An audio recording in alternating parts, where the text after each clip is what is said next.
చాలామంది పాత సినిమాలు చూస్తారు ఎప్పుడన్నా సమయం దొరికినప్పుడు, లేదా బాగా 70లు 80లు సినిమాలు రెగ్యులర్గా చూసే వాళ్ళకి ఒకటి తెలుసున్న అంశం ఏంటంటే అందులో పొలిటికల్ విలన్లు ఉంటారు సాధారణంగా మోస్ట్ ఆఫ్ ది మూవీస్లో. ఓకే, 70 to 80% మూవీస్లో వాళ్ళతో స్క్రిప్ట్, డైరెక్టర్స్, రైటర్స్ చాలా ఫన్నీగా ఉంటుంది. దో సీరియస్ విలన్స్ అయినా కూడా అంటే ఉన్నది లేనట్టు ఇవాళ రాత్రి వరకు ఒకటి ఉంటుంది, రేపు పొద్దున్న తెల్లారేసరికి అంతా ఏదో సర్పంచ్ దగ్గర నుంచి మినిస్టర్ దాకా ఒక రకమైన ఒక స్క్రిప్ట్ నడిపిస్తూ ఉంటారు. అప్పటిదాకా క్రిమినల్స్, వీళ్ళు మా జీవితాలు నాశనం చేశారు, మోసం చేశారు అన్న వాళ్ళు తెల్లారేసరికల్లా కోర్టులోనో పోలీసుల ముందో అయ్యో లేదండి ఆ కుటుంబం వల్లే మేము ఇంకా ఇలా బతుకున్నాము, లేకపోతే రోడ్డుని పడేవాళ్ళం అని విచిత్రంగా ఉంటాయి ఆ స్క్రిప్ట్లు. ఇప్పుడు ఎందుకు నేను పొద్దున్నే మీకు ఆ సినిమాలు స్క్రిప్ట్లు గుర్తు చేస్తున్నానంటే, సింగయ్య పాపం ఆయన వృద్ధుడు, దళితుడు, అన్యాయంగా జగన్ కారు కింద పడి చనిపోయాడు. ఆయన వాళ్ళ పార్టీ కార్యకర్తే. చనిపోయిన తర్వాత దాదాపు 15 రోజులు అయింది. జూన్ 18న జరిగింది ఇది. 15 రోజుల తర్వాత ఇప్పుడు ఈ 15 రోజులు టైం తీసుకుని ఒక స్క్రిప్ట్ రాసుకున్నారు జగన్మోహన్ రెడ్డి. రాసుకుని రివర్స్ పరామర్శ. సాధారణంగా ఈయన వెళ్తాడు పరామర్శకు, ఎందుకంటే ఒక బల ప్రదర్శన చేయొచ్చు, మళ్ళీ ఆయనకి ఆ రోజంతా కొంత స్పేస్ దొరుకుతుంది, మళ్ళీ ఇంకోటి ఏదో పొలిటికల్గా ఇంకొక డ్రామా చేయొచ్చు అని. కానీ ఈసారి మరి ఎందుకో రివర్స్ పరామర్శ పిలిపించుకున్నాడు ఆయన. సింగయ్య భార్య, అలాగే కుటుంబ సభ్యులు, ఇంకొక జయవర్ధన్ రెడ్డి అని ఇంకో ఆయన గుండెపోటుతో చనిపోయాడు, అది చెప్తా. అయితే ఇక్కడ సరే వచ్చారు, పిలిచారు, మాట్లాడుకున్నారు, అది అక్కడ వరకు ఓకే. కానీ ఇక్కడ కొత్త స్క్రిప్ట్, కొత్త డ్రామా ఏంటంటే ఆ కారు కింద పడిపోయిన విజువల్స్ మీకు అందరికి గుర్తున్నాయి కదా, అది మనం మళ్ళీ కూడా చూడొచ్చు. అంటే ఎగ్జాక్ట్గా మనం చూపించలేము, అది లిటరల్లీ ఆ టైర్ కింద పడి ఆయన పార్ట్ మెడ దగ్గర మజిల్, నర్వ్ సిస్టమ్ అంతా క్రష్ అయిపోయింది. అది క్లియర్గా మొదట్లో మేము విజువల్స్ చూసినప్పుడు మాకు అర్థమైంది, కానీ మేము అది యాజ్ టెలికాస్ట్ చేయకూడదు as per some guide lines ప్రకారం. అంటే మీరు ఒక్క నిమిషం ఊపిరి ఆపేస్తేనే ప్రాణం పోతుందని మనకి క్లియర్గా అర్థమైపోతుంది. అలాంటిది అంత బలమైన బరువున్న టైర్లు మొత్తం ఆ సిస్టమ్ మీకు చాలా కీలకమైన పార్ట్ ఇదంతా. అక్కడ క్రష్ అయిపోతూ ఉంటే అతను పక్కకి లాగి పడేసాక గిలగిల విలవిల కొట్టుకున్నాడు. ఏదో చిన్న పిల్లో కుక్క పిల్లో పడి పాపం ప్రాణం పోయేదాకా ఎలా కొట్టుకుంటే అలా కొట్టుకున్నాడు లిటరల్లీ. ఆయన పట్టించుకోలేదు, ఆ యాత్రలు ఆ గాల్లో వాళ్ళు ఉన్నారనుకోండి. 15 రోజుల తర్వాత ఏమంటారంటే నో అసలు బ్రహ్మాండంగా ఉన్నాడు, మాట్లాడాడు, మంచినీళ్ళు తాగాడు, అంబులెన్స్లో ఏదో జరిగింది. అదొక పార్టు. రెండో పార్టు ఏది డ్రామా, కుట్ర డ్రామాలో రెండో పార్ట్ ఏంటంటే లోకేష్ గారు ఒక 50 మందినో 60 మందినో అదే సామాజిక వర్గానికి, దళిత సామాజిక వర్గానికి సంబంధించిన వాళ్ళు పంపించారు ఇంటికి, బెదిరించి సంతకాలు పెట్టమన్నారట, ఒప్పుకోలేదుట. ఇలా ఇంకా రకరకాలుగా ఏమన్నారు ఒకసారి చూద్దాం, ఎందుకంటే అర్థం కావాలి కదా. ఇప్పుడు వీళ్ళు ఆడే డ్రామాలు ఇప్పుడు కాదు, ఎప్పుడు మళ్ళీ వెనక్కి వెళ్తే జల్లికట్టు డ్రామా, కోడికత్తు డ్రామా, గులకరాయి డ్రామా, ఆఖరికి చిన్న చిన్న పిల్లల్ని కూడా జగన్మామ నేను మిస్ అయిపోతున్నాం మామ అంటూ ఏడుపులు పెడబొబ్బలతో అదో డ్రామా. అంటే పిల్లల్ని కూడా వదిలిపెట్టరు వాళ్ళ పొలిటికల్ డ్రామాల కోసం. ఒకసారి 15 రోజుల తర్వాత సింగయ్య భార్య ఏమన్నారు ఒకసారి విందాం. మేము వెళ్ళాము, అంబులెన్స్లో ఏమైందో మాకు డౌట్గానే ఉంది, అంబులెన్స్లో ఏమన్నా చేశారేమోనని. పోలీసులు వచ్చారు, వీడియోలో చూపించారు మాకు వాళ్ళు.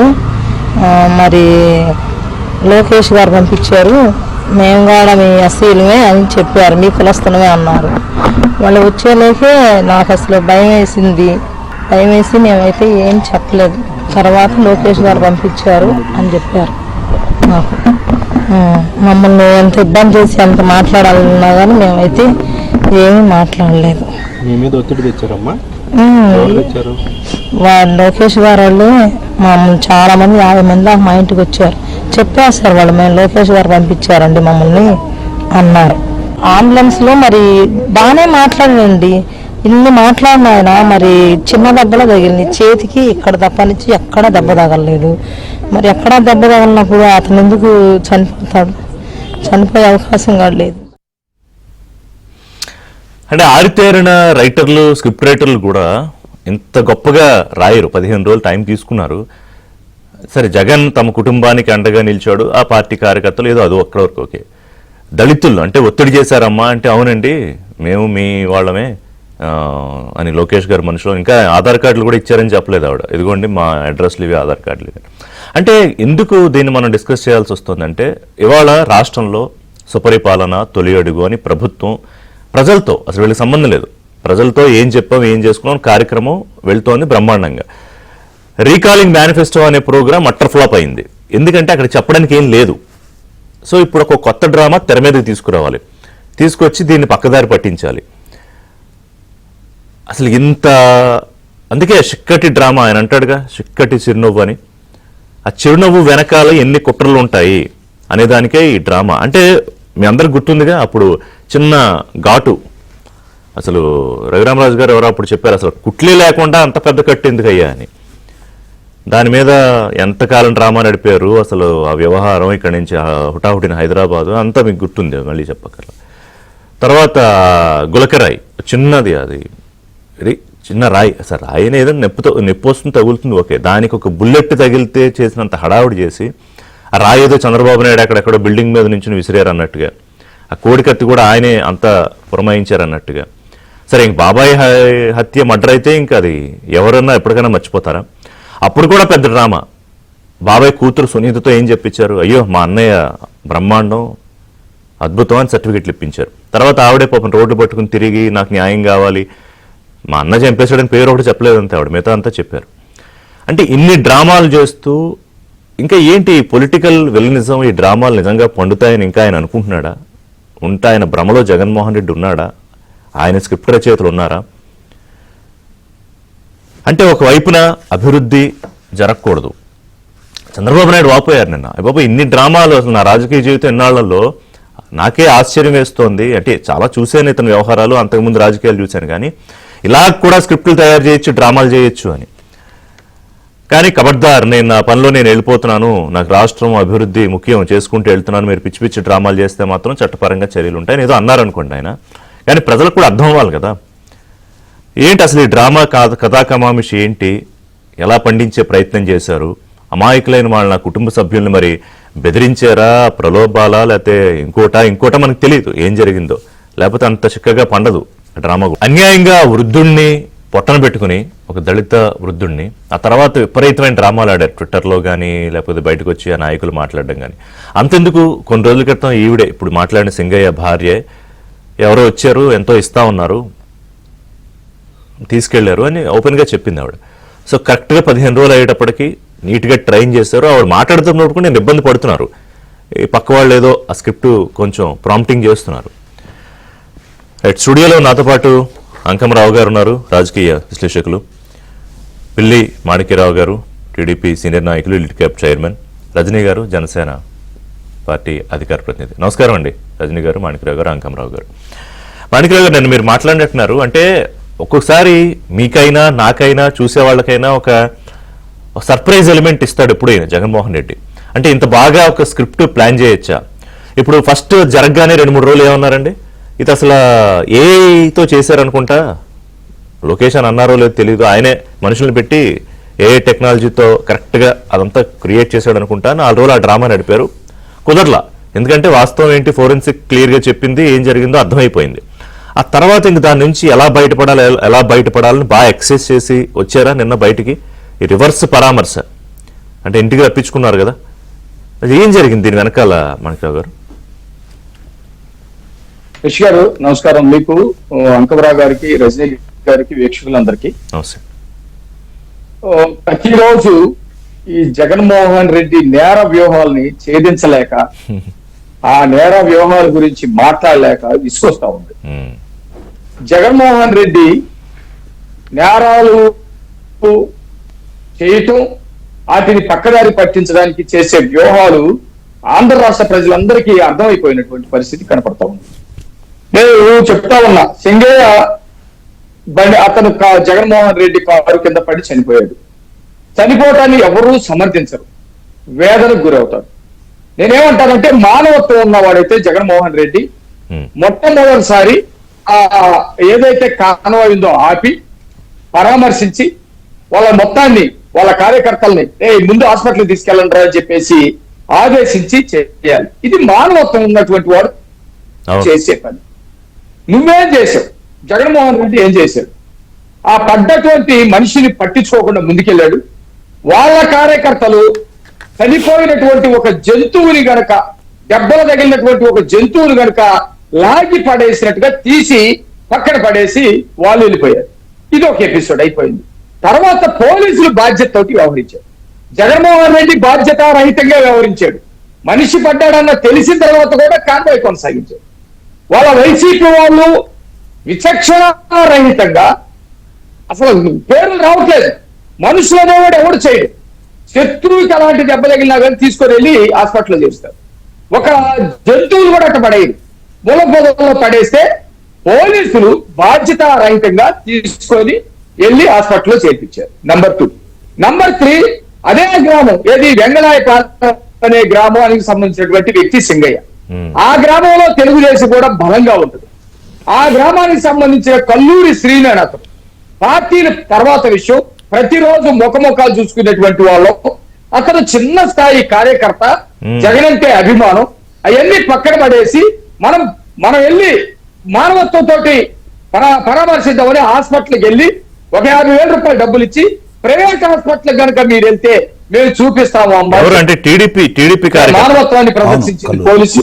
ఓకే, టీడీపీ కార్యకర్త కల్లూరి శ్రీనివాసరావు 50,000 డబ్బులు ఇచ్చి, ఇదే మేరీకి 50,000 డబ్బులు ఇచ్చి, గవర్నమెంట్ హాస్పిటల్ కాదు ప్రైవేట్ హాస్పిటల్ కనుక మీరు తీసుకెళ్తే ఇంకా నేను డబ్బులు ఇస్తానని చెప్పాడు. వాళ్ళ భార్యను కూడా మీరు ఫోన్లోకి తీసుకోండి. ఎవడు వైసీపీ వాళ్ళు వెళ్ళరా? జగన్మోహన్ రెడ్డి వదిలేసి వెళ్ళిపోయాడు. వైసీపీ కార్యకర్తలు ముళ్ళకంపలో నెట్టేశారు. పోలీసులు మానవత్వంతో తీసుకెళ్లారు. తెలుగుదేశం పార్టీ వాళ్ళు మానవత్వంతో స్పందించారు. అంటే అది గొప్ప విషయం, గొప్ప విషయం. ఎందుకంటే ఇప్పటిదాకా నా నోటీస్ లో లేదు ఇది మీరు చెప్పింది. నేను మాట్లాడేది నిన్న కూడా మాట్లాడాను.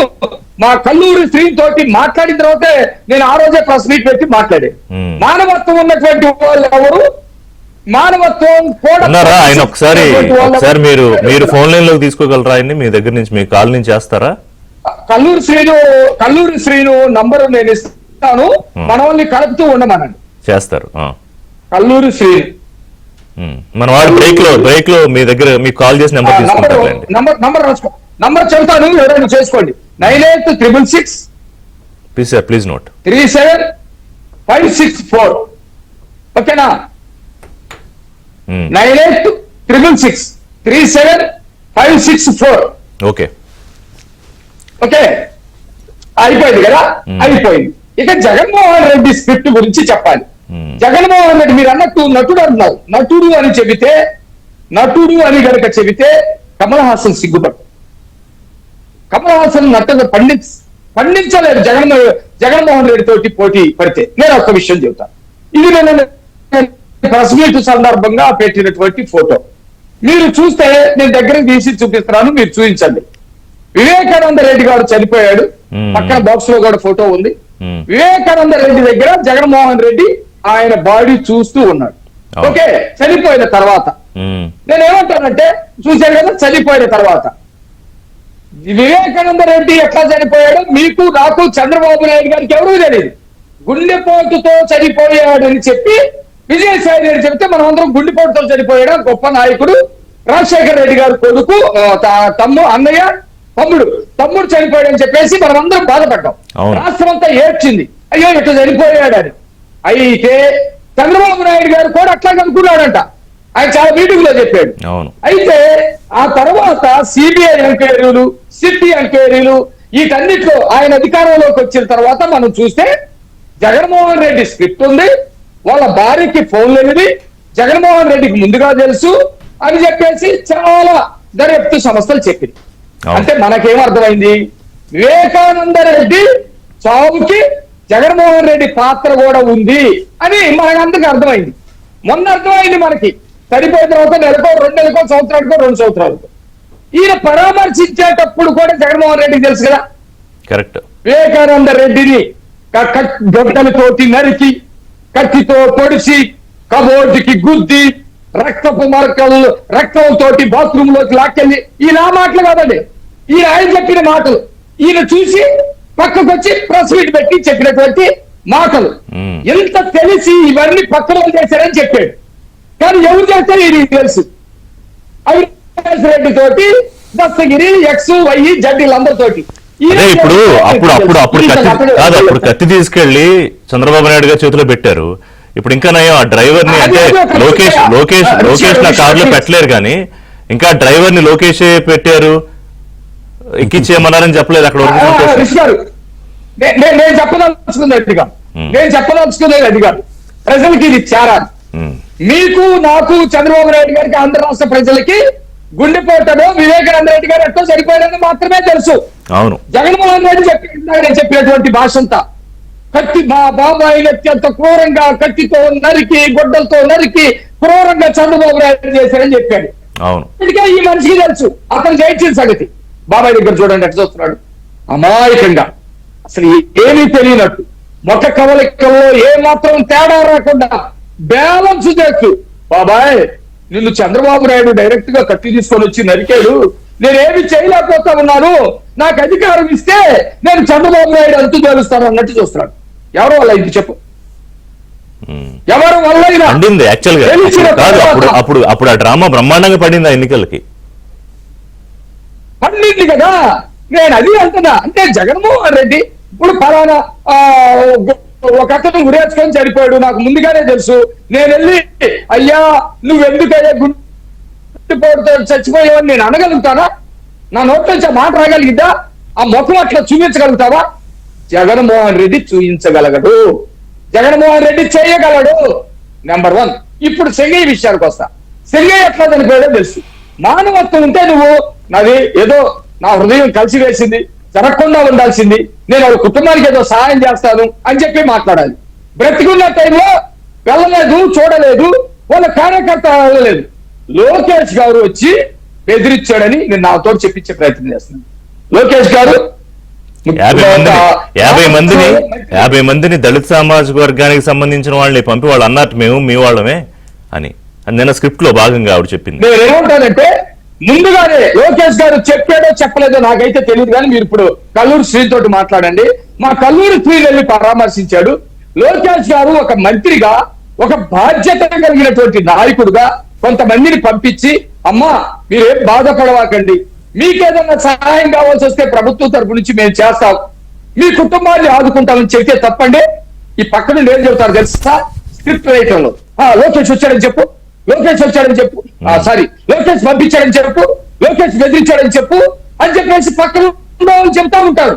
పాపం ఆమె దళిత మహిళ, పెద్దగా చదువుకోలేదు, వీళ్ళ స్క్రిప్ట్ ని చదవటానికి ఇది అయిపోతుంది. అంటే మరి వీళ్ళంతా ట్రైన్డ్ కాదు కదా ఆవిడ, కాదు కదా. అదే స్క్రిప్ట్ ని ఆ రోజు వివేకానంద రెడ్డి మరణం అప్పుడు విజయసాయి రెడ్డి చదివాడు. ఏమి లేదు, నాకు ఇప్పుడే అందిన వార్త, మా వాడు గుండె ఆగిపోయి చచ్చిపోయాడు, ప్రజలు ఎవరు కూడా ఆందోళన చెందొద్దు అని ఆ స్క్రిప్ట్ ని ఆ రోజు విజయసాయి రెడ్డి చదివాడు. తర్వాత ఒప్పుకున్నాడు అనుకో, మొన్న నాకు చెప్పింది నేను చేశానని. ఇలాంటి స్క్రిప్టులు రాయటం జగన్మోహన్ రెడ్డికి వెన్నతో పెట్టినటువంటి విద్య. ఈ రోజు ఆ తల్లి చేత మాకందరికి బాధ ఉంది. నేను కూడా ఒక దళిత కుటుంబానికి సంబంధించినటువంటి వాడిని. మాకు ఆవేదన ఉంది. ఆమె చెప్పింది నా భర్తని పట్టించుకోకుండా వెళ్ళిపోయారని. ఫిర్యాదు ఇచ్చింది ఆమె ఫిర్యాదు గారికే కేసు కట్టారు. ఈ రోజు ఆమె చేత అలాంటి స్క్రిప్ట్ లోకేష్ గారు మనసు పంపించారు. అందుకే చంద్రబాబు నాయుడు అంత రాజకీయ అనుభవం ఉన్నాయని కూడా వాపోయాడు. ఇంత డ్రామాలు రావు గారు.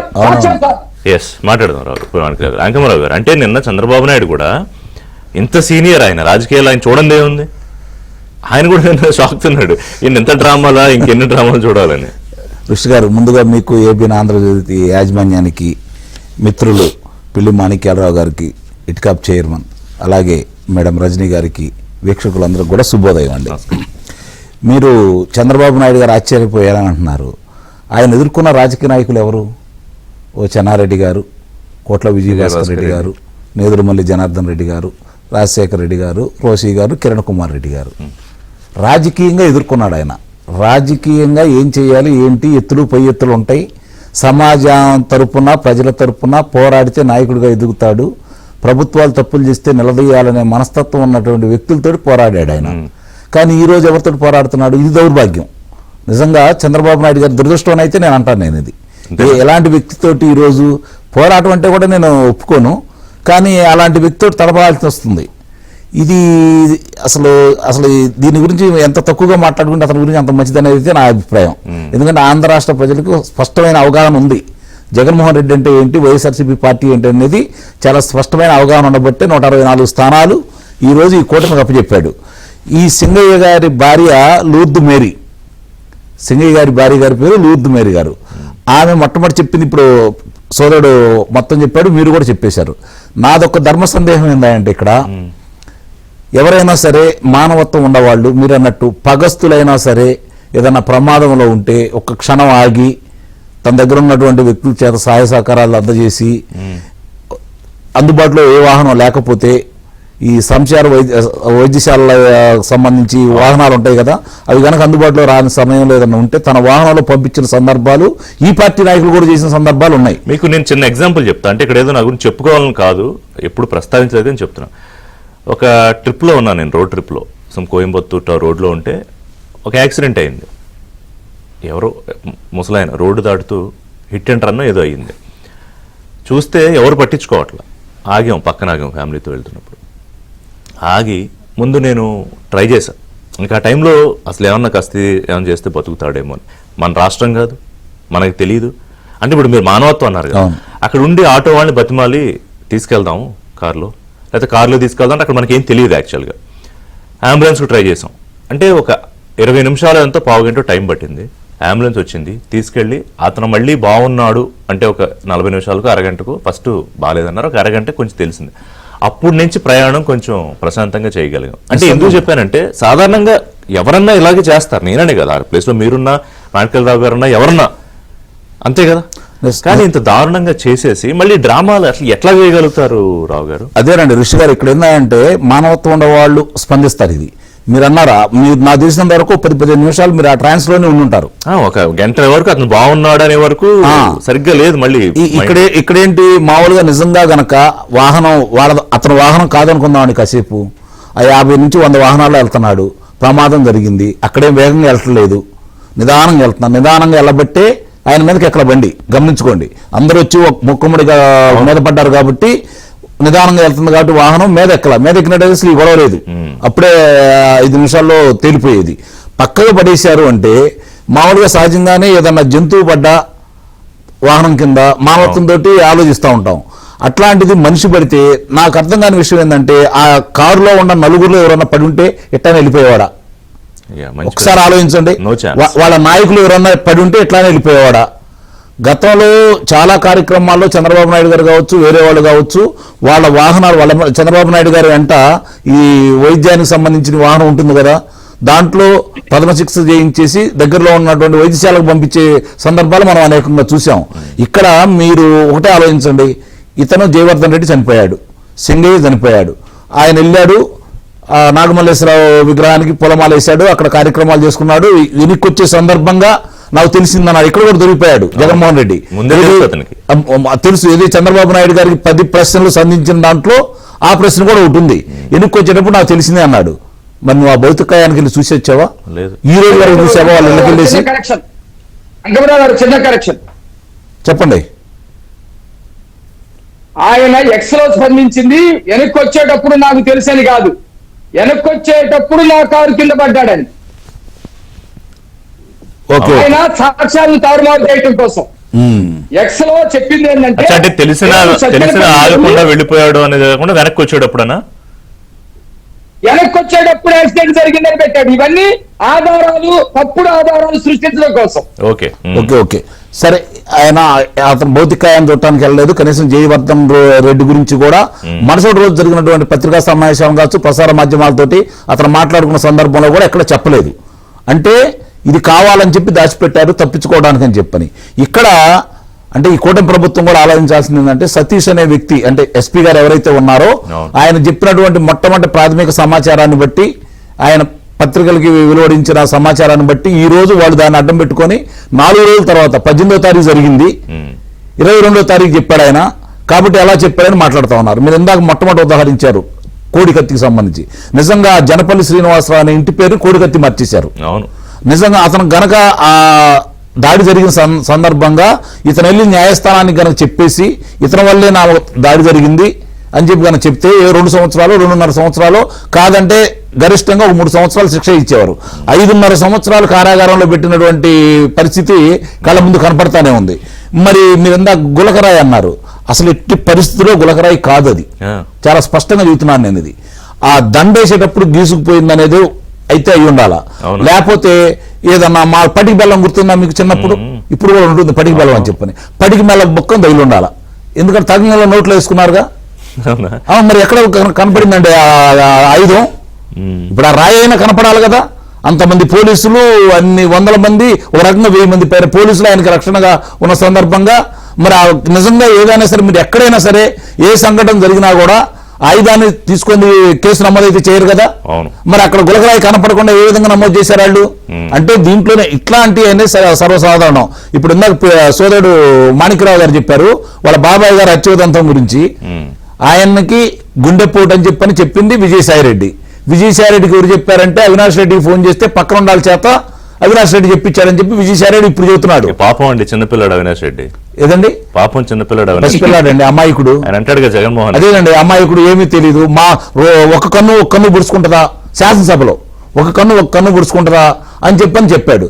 ఇప్పుడు ఈ సంఘటనలన్నీ జరిగిన తర్వాత కూడా ఇంకా అతను ప్రజల్లోకి వెళ్ళాలి, మా వాళ్ళ గురించి చెప్పుకోవాలి, దీన్ని పక్కదారి పట్టించాలి, మీరు అన్నట్టు చిక్కటి చిరునవ్వులతోటి చనిపోయిన వ్యక్తులను పరామర్శించాలని చెప్పి మనకు తెలియదు.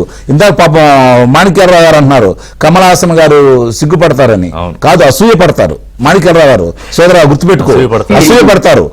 మనకంటే ఎక్కువగా ప్రతిభ చూపించే వాళ్ళని చూస్తే సహజంగానే అసూయ పడతా ఉంటారు. ఒకటి మాత్రం ఇన్సెక్యూరిటీ కూడా ఉంటుంది. అవును, నిస్సందేహంగా. ఒకటి మాత్రం నిజం ఋషి గారు, ఆంధ్ర రాష్ట్ర ప్రజలు ఒక నిర్ణయానికి వచ్చారు, కూటమి పెద్దలు కూడా ఒక నిర్ణయానికి వచ్చారనేది నేను అనుకుంటున్నాను. ఎందుకంటే చంద్రబాబు నాయుడు గారు ఈ మధ్య పదే చేసే వ్యాఖ్యలను బట్టి చూసుకున్నా, లేకపోతే పవన్ కళ్యాణ్ గారు దాన్ని చెబుతున్నా, లోకేష్ బాబు గారు ఎర్ర పుస్తకాన్ని పని మొదలు పెడుతున్నామని చెప్పి చెబుతున్నా కూడా వీళ్ళ గురించి పట్టించుకోకుండా చేసుకోవాలని చెప్పిన ఒక నిర్ణయానికి అయితే వచ్చారు.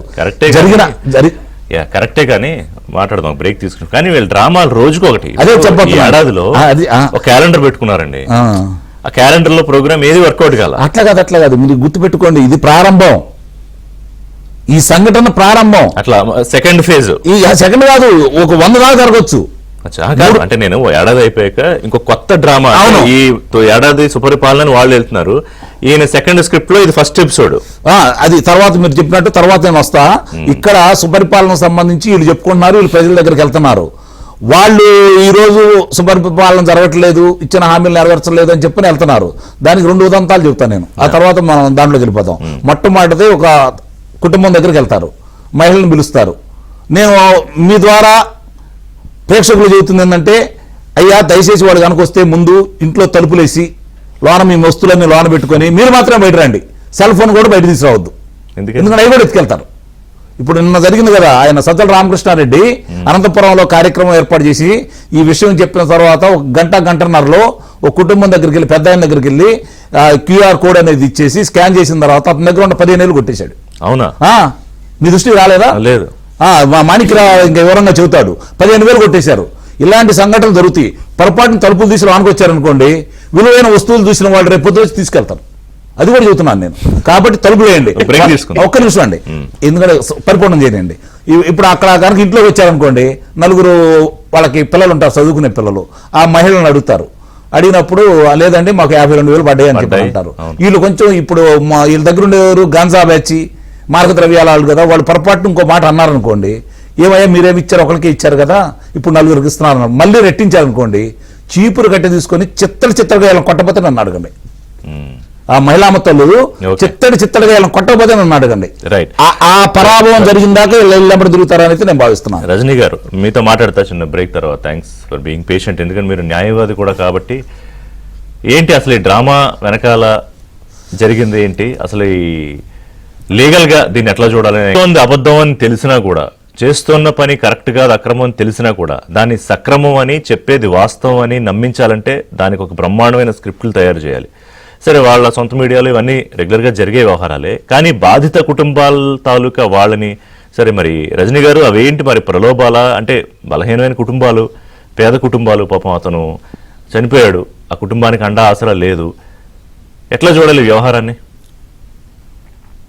నమస్తే అండి. నమస్కారం. ముఖ్యంగా ఈ సింగయ్య గారి కేసు ఏదైతే ఉందో అది ఒక 10 రోజుల నుంచి నలుగుతూనే ఉందండి. ఆవిడకి కూటమి ప్రభుత్వం నుంచి అన్ని రకాలుగా సహాయ సహకారాలు అందుతున్నాయి. ప్రతి ఒక్కరు అయ్యో పాపం సింగయ్య అని అంటానే ఉన్నాం. కానీ ప్రతి ఒక్కరు అంటాము ఒకటే మాట, ఇంతవరకు బాధ్యత లేకుండా ఉన్నారు జగన్ రెడ్డి గారు, ఒక్కసారన్నా పరామర్శించినారా అని. చూశారు కదా ఆయన పరామర్శిస్తే ఎలా ఉంటుందో. కీడించి మేలించాలి అని ఎంతో మంది పెద్దలు చెప్తూ ఉంటారు. మనం ఎంతో మంచి చేయడానికి ప్రయత్నించాం. కానీ ఈ రోజు సింగయ్య గారి భార్య ఏకంగా లోకేష్ గారి మీద ఎంత పెద్ద నెపాన్ని వేయాలని చూసింది అంతే, చేయలేదు. అది ఆవిడ వల్ల కాదు. ఎందుకంటే అంబులెన్స్ లో చనిపోయారనింది. ఆ అంబులెన్స్ లో ఎవరెవరు ఎక్కి కూర్చున్నారు. సో ఎవరు కుప్పదప్పల్లో పడిపోయిన వ్యక్తిని లాగి తీసుకొచ్చి ఎక్కించినారు పోలీసు వారు?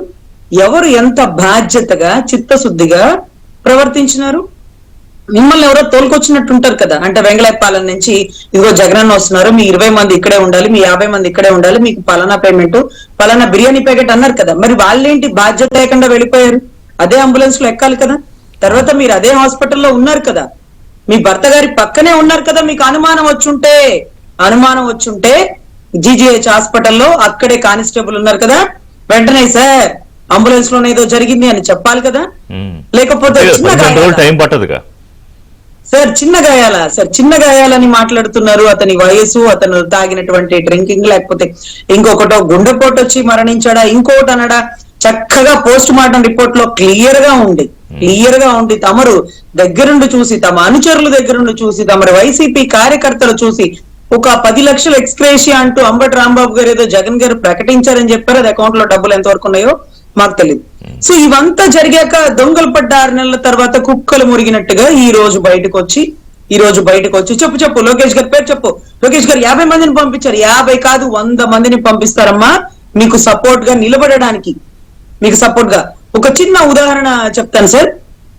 ఆదిమూల సురేష్ గారు మీకు గుర్తుండి ఉంటారు. ఎర్రగొండపాలెంలో చంద్రబాబు గారి పర్యటన నిమిత్తం వెళ్ళినప్పుడు చొక్కాలు ఇప్పుకొని మా దళితులకు అన్యాయం జరిగిపోయిందని చించేసుకున్నటువంటి ఆదిమూల సురేష్ గారి కాన్స్టిట్యున్సీ కొండేపిలో ఒక ఆడబిడ్డని, అంగన్వాడీ టీచర్ అనుకుంటాండి, ఒక ఆడబిడ్డని ట్రాక్టర్ తో తొక్కిచ్చారండి. వెనక్కి ముందుకి 2 సార్లు తొక్కేసింది ట్రాక్టర్. కన్న బిడ్డ ముందు చూస్తుండగా తొక్కి జరిగిన ఘటన. అప్పుడు నేను స్వయంగా టీవీలో చూసి వెంటనే స్పందించి ఇంక్వెస్ట్ రిపోర్ట్ రాసేటప్పుడు కరెక్ట్ గా రాయకపోతే ఆ తల్లికి న్యాయం దొరకదు, ఆ పసిబిడ్డ బాధపడుతుందని గుంటూరు నుంచి ఆర్టీసీ బస్ లో ఒంగోలు గవర్నమెంట్ హాస్పిటల్ కి వెళ్ళానండి. అదే మరి చొక్కాలు పట్టుకొని చించేసుకున్న కాన్స్టిట్యున్సీలో వ్యక్తి తన దళిత బిడ్డని తొక్కేస్తుంటే రాలేదండి. కానీ చిత్తశుద్ధిగా, అప్పటికి ప్రభుత్వం లేదు కదండి, చిత్తశుద్ధిగా నక్క ఆనంద్ బాబు గారిని గుంటూరు నుంచి పంపించినటువంటి చంద్రబాబు గారు ఉట్టి చేతులతో కాదండి, 5 లక్షల రూపాయల చెక్కుతో పంపించారండి. మరి ఎక్కడో ఇంకొక ఏరియాకి సంబంధించి వీరాంజనేయ స్వామి అండి, బాల వీరాంజనేయ స్వామి గారు, అక్కడి నుంచి ఆయన వచ్చారు. ఇద్దరు కలిసి ఆ కుటుంబానికి అండగా నిలబడితే నేను నడి రోడ్డు మీద ధర్నా చేస్తుంటే ఇంక్వెస్ట్ రిపోర్ట్ సరిగ్గా రాయాలి, పోలీసులు అరాచకం అంటూ గేట్లు క్లోజ్ చేసి చాలా ఘటన జరిగిందండి. అంత ఘటనలో వాళ్ళిద్దరూ నిలబడి చిత్తశుద్ధిగా పని అయ్యే వరకు, రిపోర్ట్ అయ్యే వరకు ఉండి రండి, ఆ కుటుంబానికి అండగా నిలబడండి అని అన్న వ్యక్తి అప్పటి ప్రతిపక్ష నాయకుడు. దళితుల మీద ఆయన చూపించినటువంటి స్పందన, సామాజిక స్పృహ, మానవత్వం. రజనీ గారు ఒక్క నిమిషం, ఈ మన కల్లూరి శ్రీను ఆయన మనతో మాట్లాడడానికి తీసుకున్నాం లైన్ లోకి, టీడీపీ కార్యకర్త. శ్రీను గారు నమస్కారం. ఫస్ట్ ఆఫ్ ఆల్ మిమ్మల్ని అప్రిషియేట్ చేస్తున్నాను, ఎందుకంటే ఇప్పుడే వచ్చింది ఆ నోటీస్ కి. ఆ వేళ మీరు అంత ఉదారంగా మానవత్వంతో స్పందించారు. ఎందుకంటే మానవత్వం ముందు పార్టీలే ఉన్నాయి, అవన్నీ చిన్న విషయాలు. ఏం జరిగింది శ్రీను గారు అప్పుడు? ఇవాళ గారి భార్య ఎందుకు అలాగా మాట్లాడుతున్నారు? అంటే అది కొంచెం తెలిసి ప్రోత్బలంతో మాట్లాడుతున్నాడంట. వాస్తవంగా అయితే అతను పార్టీ అభిమాని, మీటింగ్కి వెళ్ళడు ఎప్పుడు. మంచి వర్కరు, అతను కష్టపడి సంపాదించి ఫ్యామిలీ పోషించాలి. ఆ రోజు ఏదో అతను తీసుకుని వెళ్ళారన్నాడు, జరిగిందని మాకు న్యూస్ జరిగిన నేను వెళ్ళాను, మాట్లాడాను, సర్ది చెప్పి వాళ్ళకి ఒక జాగ్రత్త ఉంచుకోండి, మన డబ్బులు ఇచ్చి అవసరం ఫోన్ చేయడం అని చెప్పి వచ్చాను సార్. అంతేగాని ఎవరు ప్రోత్బలం చేసింది అయ్యని అయితే దళిత సంఘాలు పరామర్శనానికి వెళ్ళి తప్పితే ఇంక వేరే ఉద్దేశం లేదండి. అదే సపోర్ట్ గా ఇప్పుడు కష్టంలో ఉన్నామంటే వెళ్తారు, 10 మంది అట్లా వెళ్ళారు. అంటే దళిత సంఘాలు మా ఎస్సీ అభ్యర్థికి అన్యాయం జరిగింది, ఈ పోయి మాట్లాడొద్దాం అనే ఉద్దేశం తెలియని వాళ్ళే కానీ ఈ అంతా ఏం లేదండి. సో ఆ వేళ ఆవిడ ఉన్న పరిస్థితికి మాట్లాడిన దానికి ఇవాళ 15 రోజుల తర్వాత కంప్లీట్ గా వేరే ఉంది. అంటే ఆవిడకి ఏదో చెప్పి మాట్లాడిస్తున్నట్టే అనిపిస్తుంది. ఊళ్ళో మళ్ళీ ఇప్పుడు మనోళ్ళు వీళ్ళు వెళ్తేనే మమ్మల్ని బలవంతంగా చెప్పించి అది ఇది మాట్లాడుతున్నారంట వాళ్ళు అంటున్నారా? ఎందుకంటే అది మాకు 3 ముఠాలు ఉంటాయి సార్. తూర్పు ముఠ, పనోడు ముఠ, నలపాటి ముఠ అని.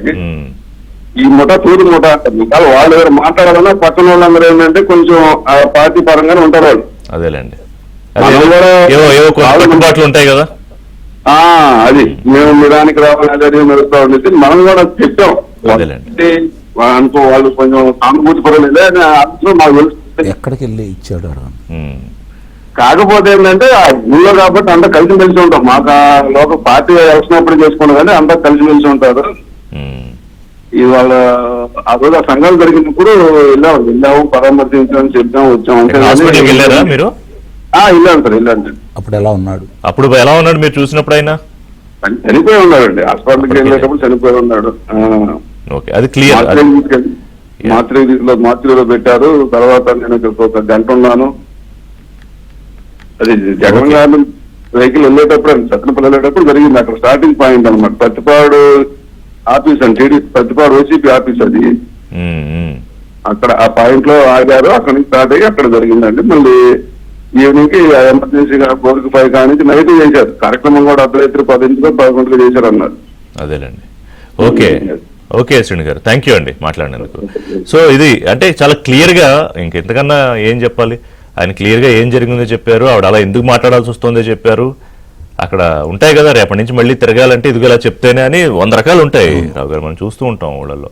రజనీ గారు, ఇక్కడ ఏదైతే ఇందాక పిల్లి మాణిక్యరావు గారు చెప్పినట్టుగా రిటర్న్ వెళ్ళేటప్పుడు జరిగిన ఘటన అంటూ, లేకపోతే నేను చూడలేదంటూ, అది మా ట్రాక్టర్ దగ్గరే అంటే మా వెహికల్ దగ్గరే పడలేదంటూ, లేకపోతే ఇంకో కార్పొరేటర్ వెహికల్ అంటూ, ఇవంతా ఒక ఎవిడెంటరీ రికార్డ్ సార్. అంటే ఫ్యాబ్రికేటింగ్ ఆఫ్ ఫాల్స్ ఎవిడెన్స్ అంటాం మా లీగల్ టర్మ్ లో. కొన్ని ఆధారాలని తారుమారు చేసేస్తున్నారు. ఆధారాలను ఎవరు తారుమారు చేసేస్తారు? తప్పు చేసిన వారు తారుమారు చేసేస్తారు. గతంలో సార్ మీరు గుర్తుపెట్టుకోండి, రమ్య హత్య కేసులో కూడా ఇలాగే జరిగినప్పుడు ఏదైతే లోకేష్ బాబు గారు ఆ అమ్మాయిని పరామర్శించడానికి గుంటూరు వస్తున్నప్పుడు మీరు రావడానికి వీల్లేదు, మీరు మందిదా రాకూడదు, మందలుగా రాకూడదు అంటూ ఆయన 5గురిని తీసుకొని కేవలం గుంటూరులో ఉండే రమ్యను చూడడానికి వెళ్ళినప్పుడు కూడా ఆయన్ని 4-5 పోలీస్ స్టేషన్ లో అరగంట కూర్చోబెట్టి ఆ తర్వాత 5 నిమిషాలు అమ్మాయిని చూసి పంపించినారు. అంటే ప్రజాస్వామ్య వ్యవస్థలో రైట్ టు మూమెంట్ అనేది తొక్కి పెట్టి నార తీసినటువంటి వ్యక్తి జగన్ రెడ్డి గారు. ఇష్టారాజ్యంగా స్వేచ్ఛనిచ్చి ఇది ప్రజాస్వామ్యం, అతని పాదయాత్రని ఆపకూడదు, అతని పరామర్శాన్ని నిరాకరించకూడదు అంటూ చంద్రబాబు గారు ఉదార స్వభావంతో పక్క రోజు పిఎం గారి ప్రోగ్రాం ఉన్నా సరే అతన్ని నిరాకరించకుండా 100 మందితో 5 వెహికల్స్ తో పర్మిషన్ ఇచ్చినారు. వారి కొడుకు అదే గుంటూరుకు వస్తుంటే 5గురితో రావాలని చెప్పిన మీరెక్కడ? 100 మందిని ఇచ్చి 5 వెహికల్స్ లో రమ్మన్న ఆయన ఎక్కడ? అసలు వెళ్తూ జరిగిన ఘటనని వచ్చేటప్పుడు జరిగిందని మార్చేస్తుంటే జనాలు పిచ్చి వాళ్ళు అనుకున్నారా? పోలీసు వాళ్ళు ఏమనుకుంటున్నారు? మీరు ఇప్పుడు ఒకటి కాదు, మీది విశాలమైన ప్రభుత్వం, మంచి ప్రభుత్వమే కానీ చేతకాని ప్రభుత్వం కాదని మీరు చెప్తారు. ఇదిగో మరి ఇవాళ మీరు ఎలవ్ చేసిన దానికి చూడండి ఎంత జరిగిందో. ఓ ప్రాణం పోయింది, ఇంకో 2 చచ్చిపోయారు, మళ్ళీ ఇంకో కొత్త డ్రామా మొదలు. సార్ చాలా దారుణం ఏంటంటే వారి తరపు అడ్వకేట్ గారు కూడా మాట్లాడిన మాట, మీరు పర్మిషన్ ఇవ్వకుండా ఉండాల్సింది, ఈ ప్రాణం పోకుండా ఉండేది అన్నారు. అంటే మనం మంచికి పోతే ఇంత చెడు ఎదురొచ్చుద్దా సార్? ఇందాక నేను కొండేపిలో జరిగిన ఘటన కూడా ఎందుకు చెప్పినానంటే దళితుల పట్ల చంద్రబాబు గారు అంత చిత్తశుద్ధిగా ఉంటారు, దానికి పబ్లిసిటీలో ఆయన ఎరగరండి. ఈ రోజు కూడా ఒక తెలుగుదేశం కార్యకర్త వచ్చి ఒక 50,000 అక్కడ ఇచ్చినట్టు ఈ రోజు చెప్పుకోలేదు, సోషల్ మీడియాలో పోస్టింగ్లు పెట్టుకోలేదు, దానికి ఏం ఫ్లెక్సీలు వేయించుకోలేదు సరే. 50,000 ఇచ్చినట్టుగా ఈ రోజు పిల్లి మాణిక్యారావు గారు చెప్పారు వరకు సో అది వారి బాధ్యతగా భావిస్తారు సార్, వారి బాధ్యతగా భావిస్తారు. ఎప్పుడు ప్రతిపక్షంలో ఉన్న అలాగే ఉంటారు, ప్రభుత్వంలో ఉన్న అలాగే ఉంటారు. తమ్ముళ్ళు శృతి మించి మాట్లాడకండి, వ్యక్తిగత విషయాలు మాట్లాడకండి, చిత్తశుద్ధిగా పని చేయండి, ప్రజలు ఎలా ఉన్నా సరే మన పరిపాలన చిత్తశుద్ధిగా ఉండాలి అంటూ మాట్లాడే వారిలో ముఖ్యులండి. సో ఆయన గతంలో జీవో నెంబర్ 1 పెట్టి జనాలు బయటికి రాకూడదు, కనీసం ఒక కుర్చీ మీద పట్టుకొని మైకుతో మాట్లాడుతుంటే మైక్ ఆపేసి దృశ్యం కూడా మీరందరూ చూసినారు సార్. ఒకటి కాదులేండి, ఎన్నో చేశారు. అలాంటి చిన్న బ్రేక్ పరిస్థితుల్లో తీసుకుంటాం కూడా- రజనీ గారు, బ్రేక్ తర్వాత మాట్లాడదాం. అంటే ఇప్పుడు అంకమరావు గారు చెప్పినట్టు ఇంకో కొత్త దీనికి తెరదీశారు. ఈ కొత్త డ్రామాల్లో ఇది ఒక మొదటి భాగం. మరి దీన్ని ఎలాగా ముందుకు తీసుకెళ్తారు, తర్వాత ఈ కేసు విషయంలో అసలు ఏం జరుగుతోంది? సో మాణిక్యరావు గారు, ఇప్పుడు వాళ్ళు చేసినట్టు అసలు మీ వల్ల కాదు, మీ పార్టీ వల్ల, మామూలుగా ఉన్నది చేసిందే చెప్పుకోవడం తెలియదు, మీ ఇంకా డ్రామాలు ఎక్కడ చేస్తారు పక్కన పెడితే, ఇప్పుడు ఎట్లా మరి కొత్త డ్రామాల పర్వం తెరలేచిన తర్వాత ఎంతవరకు ఒక ఆయనేమో స్టూడియోలో అయ్యో మా జగన్మోహన్ రెడ్డి ఎట్ అయిపోయాడో చిక్కిపోయాడు అని ఒక ఆయన స్టూడియోలో బాధపడుతూ అదొక డ్రామా, చిన్న పిల్ల రోడ్డు మధ్యలో ఏడ్చేసి జగన్ మామ నువ్వు నిన్ను మిస్ అయిపోయాం మామా అని పాపం ఆ పిల్లలతో కూడా ఇవాళ సరే ఆఖరికి 15 రోజుల్లో మాట మార్పించేసి ఈ స్క్రిప్ట్ రాయించారు. మరి దీనికి ఏమిటి ఒక ఈ పర్వం మనం చూస్తూనే ఉండాలా? 5 ఏళ్ళు కుటుంబ క్రైమ్ కథా చిత్రాన్ని, సినిమా మొత్తాన్ని రాష్ట్ర ప్రజల మీద చూపించాడు. అంటే సినిమాలో భాగస్వాములు అయ్యారు, ఎట్లా నాశనం అయ్యారు, ఎట్లా విధ్వంసం అయిందని. ఆ సినిమాని ప్రజలు చూసేశారు, అర్థమైంది, సినిమాని క్లోజ్ చేసేసారు.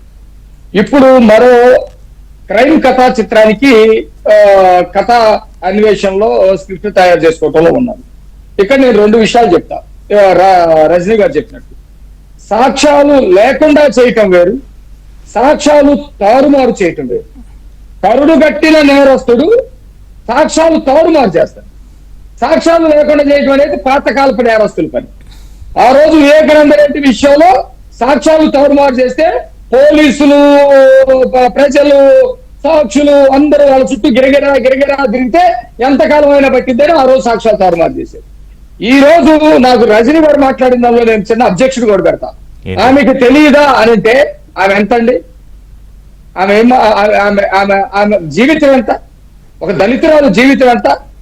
జగన్మోహన్ రెడ్డికి సంబంధించినటువంటి గోండాలు, జగన్మోహన్ రెడ్డికి సంబంధించినటువంటి పార్టీ వాళ్ళు, జగన్మోహన్ రెడ్డి నిన్ను రమ్మన్నాడు, మీకు తల నెమరాలంట, ముద్దు పెట్టాలంట, ఇంతవరకు మీరు వస్తే బాగానే ఉంటది, రాకపోతే మీ పరిస్థితి ఏంటి అని ఆమెతో మాట్లాడితే ఆమె ఏం చెబితే చేయదండి.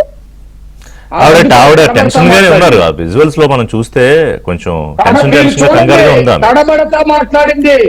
వెనక నుంచి ఇటు పక్క బాల, అతని పేరు ఇన్ఛార్జ్ ఎవరో ఉన్నారు, బాల అతని పేరు ఏదో ఉంది, బాల, అతను, మిగతా వైసీపీ వాళ్ళు లోకేష్ వచ్చాడు, లోకేష్ పంపాడని చెబుతున్నారు.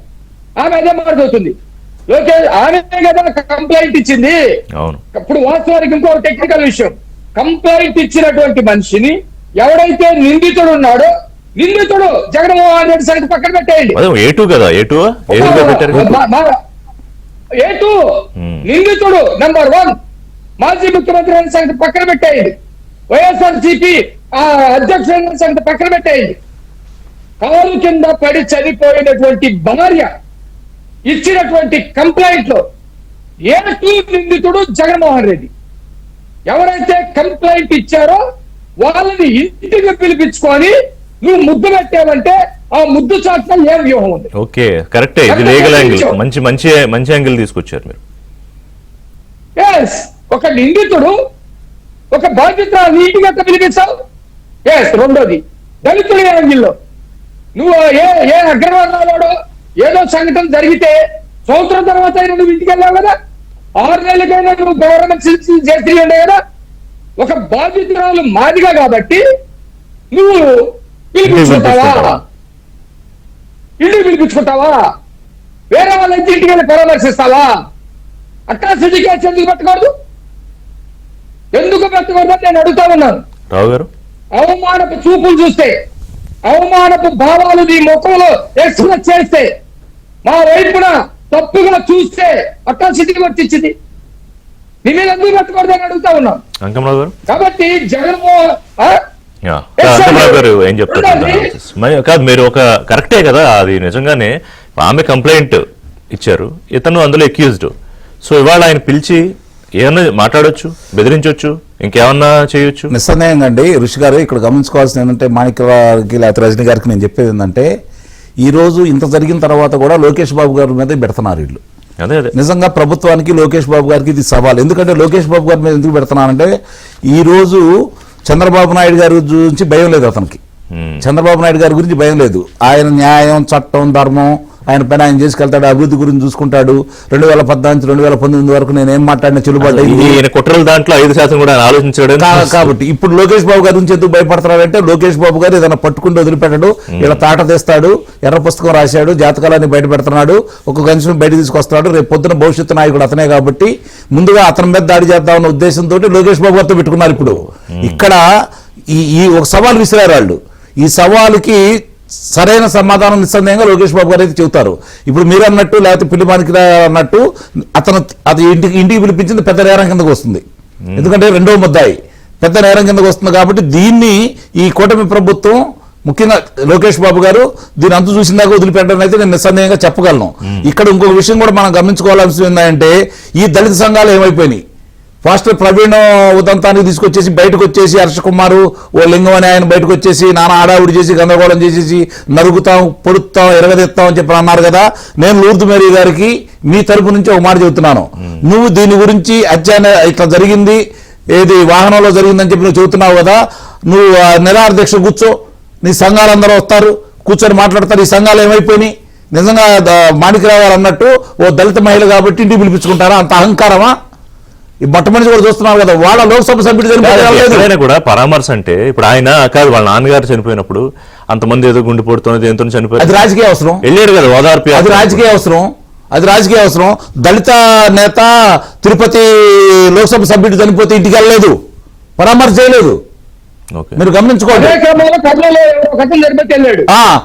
దళితులు అంటే ఎంత ప్రేమో మనకు తెలియదేం కాదు సార్. ఒకటి ఋషి గారు 27 దళిత పథకాలు కాదు, ఆయనకి వివక్ష క్లియర్ గా చూపిస్తారు. అదేనండి, 27 దళిత పథకాలు రద్దు చేశాడు వీళ్ళు ప్రభుత్వంలో ఉండగా. వీళ్ళు వాళ్ళకి వాహనాలు ఇచ్చారు, దళిత యువకులకి ఇన్నోవా వాహనాలు ఇచ్చారు, వాళ్ళకి కావాల్సిన సదుపాయాలు ఇచ్చారు. బెస్ట్ అవైలబుల్ స్కూల్స్ రద్దు చేశాడు. రెండోది విదేశీ విద్యా కానుకను రద్దు చేసి వాళ్ళ నాన్న పేరు మీద పెట్టుకున్నాడు. లేదు, దీని మీద సీరియస్ గా ఇంకా డీప్ గా చర్చ జరగాలి. దళిత సంఘాలందరూ కూడా బయటకు రావాలి ఈ రోజు. దీనిలో లీగల్ ఆస్పెక్ట్ ఒకసారి ఎక్స్ప్లెయిన్ చేయండి. ఇప్పుడు మన మాణిక్యరావు గారు తీసుకొచ్చిన పాయింట్ మీద లీగల్ ఆస్పెక్ట్ ఎక్స్ప్లెయిన్ చేయండి.